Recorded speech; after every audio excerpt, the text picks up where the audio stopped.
Oi, pessoal.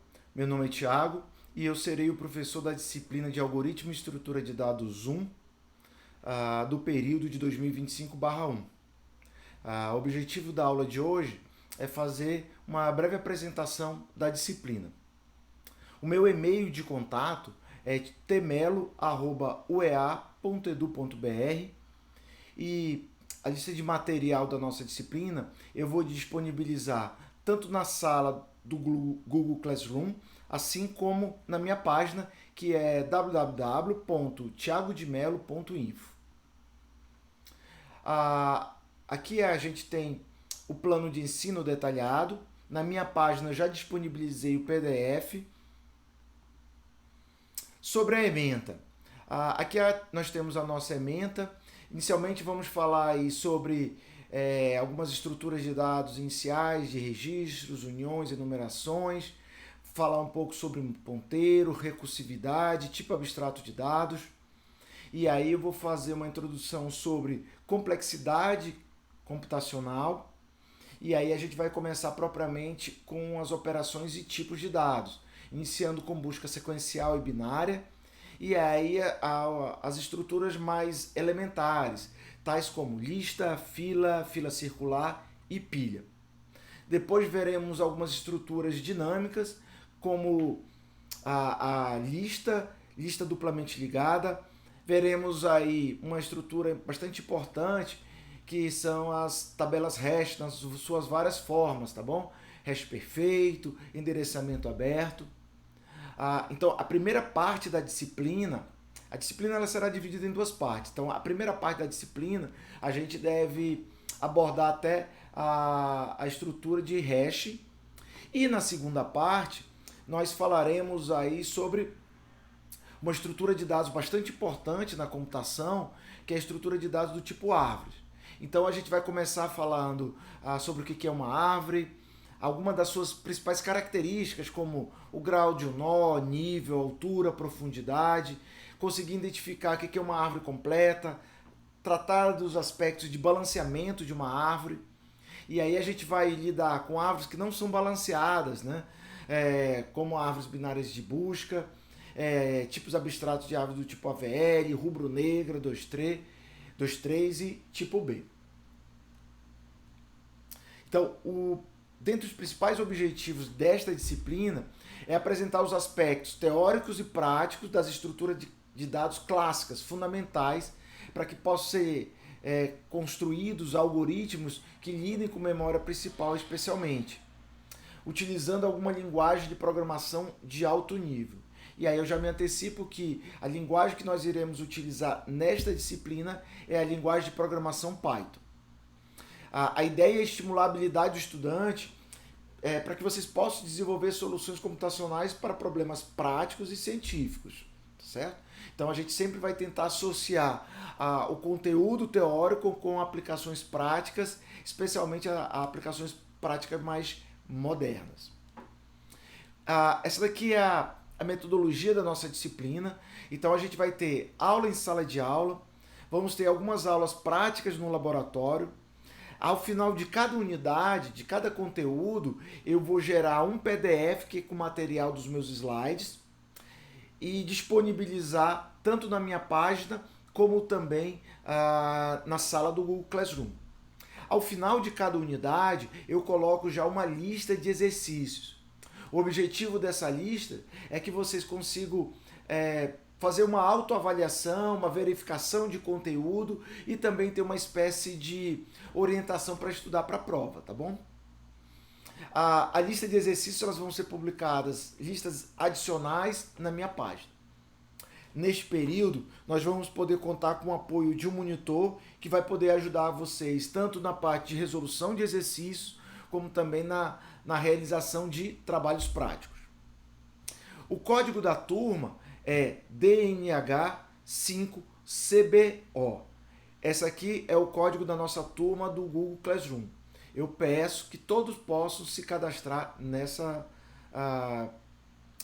sala, porque lá a gente vai poder se comunicar, mandar mensagens, colocar a especificação de trabalhos, fazer lançamento de notas, tudo que vocês possam acompanhar. Eventualmente, a gente também vai fazer uso de um ambiente de desenvolvimento online.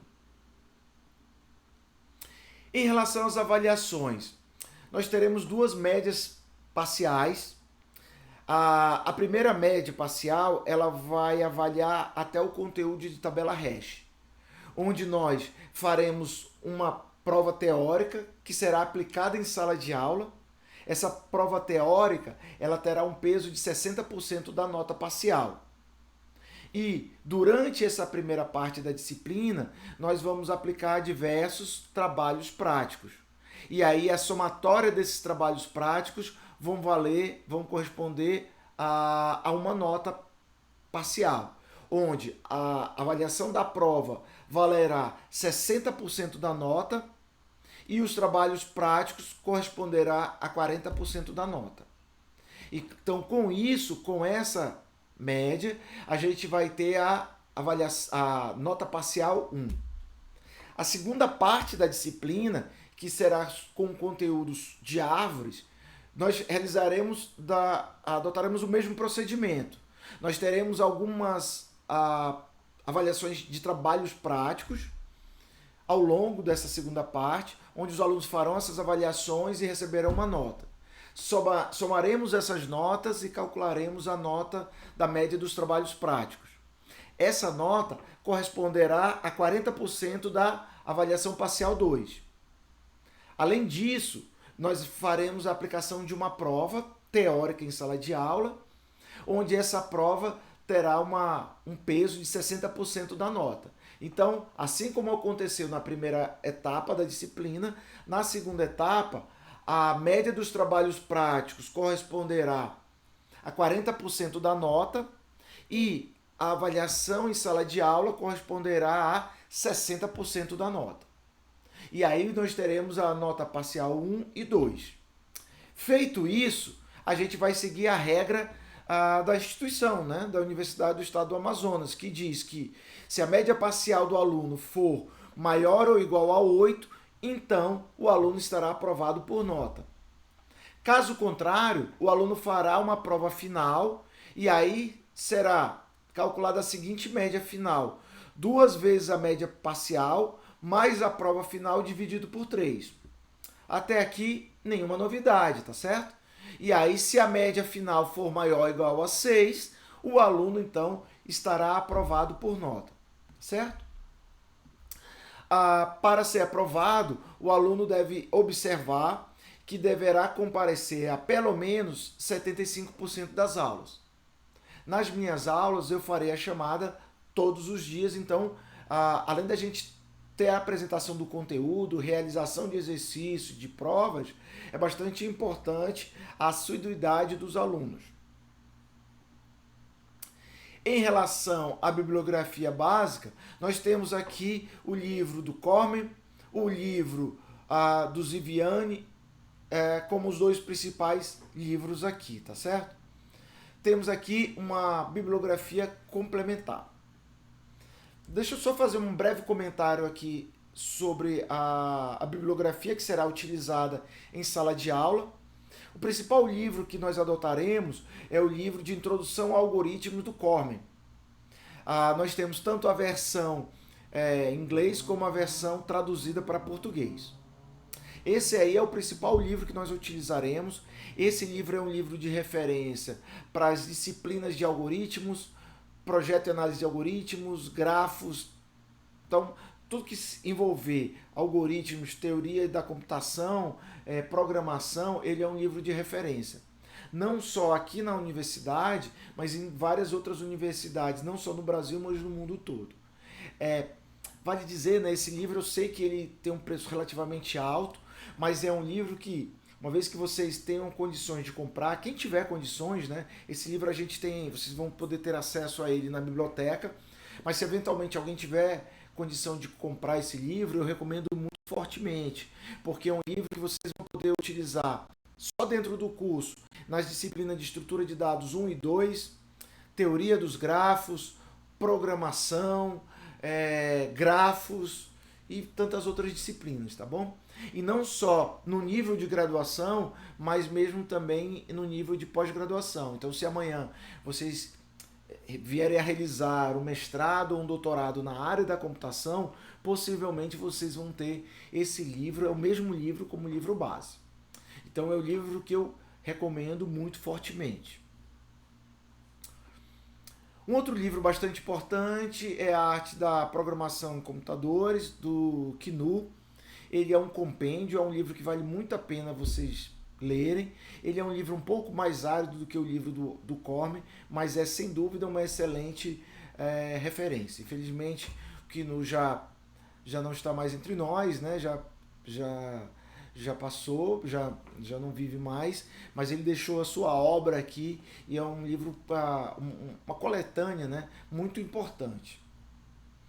Nós temos aí uma terceira indicação, que é a bibliografia do professor Ziviani.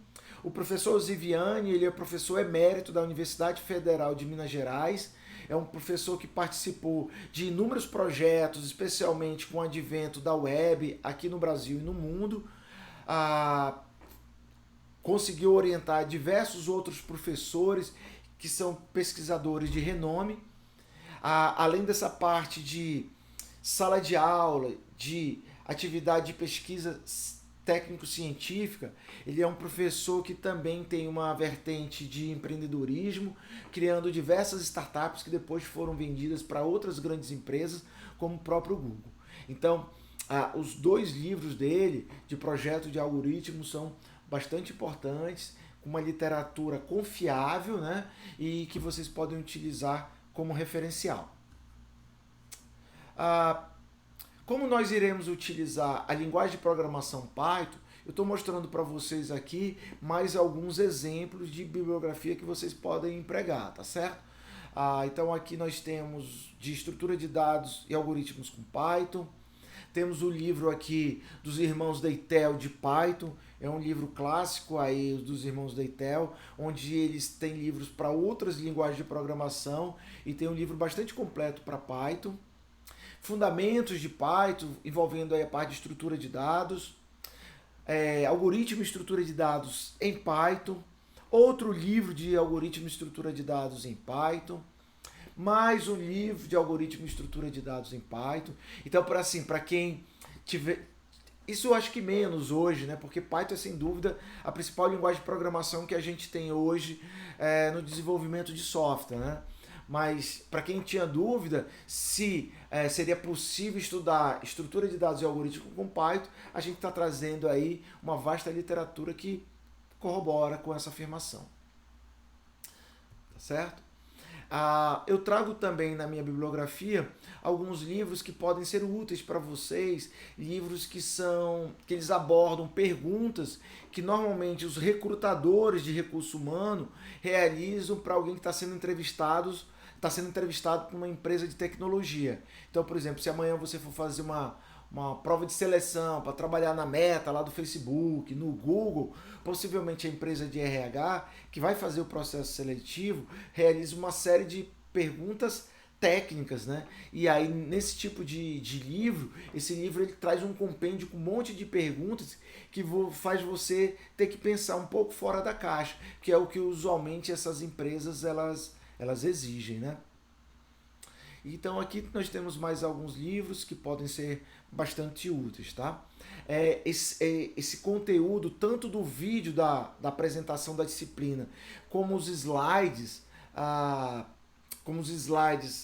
dessa apresentação, vão estar disponíveis ali na minha página. O ambiente de desenvolvimento que a gente vai utilizar é o Google Colab. Possivelmente a gente deve ter uma aula para poder explicar sobre isso. O material de apoio, notícias, informações serão disponibilizados na minha página thiagodemelo.info. O código da turma no Google Classroom é esse, né? DNH5CBO, tudo em minúsculo. Eu já mandei o convite para todo mundo que está matriculado. Boa parte da turma já está cadastrada, mas eu solicito que todo mundo se cadastre na turma do Google Classroom. Vale dizer que neste período nós teremos ainda o suporte de um monitor, tá bom? Então é isso, pessoal. Vou encerrando aqui a apresentação da disciplina, vou disponibilizar esse material e esse vídeo, e aí, a partir de semana que vem, nós iniciaremos as nossas atividades propriamente em sala de aula. Até mais e um bom período para todos.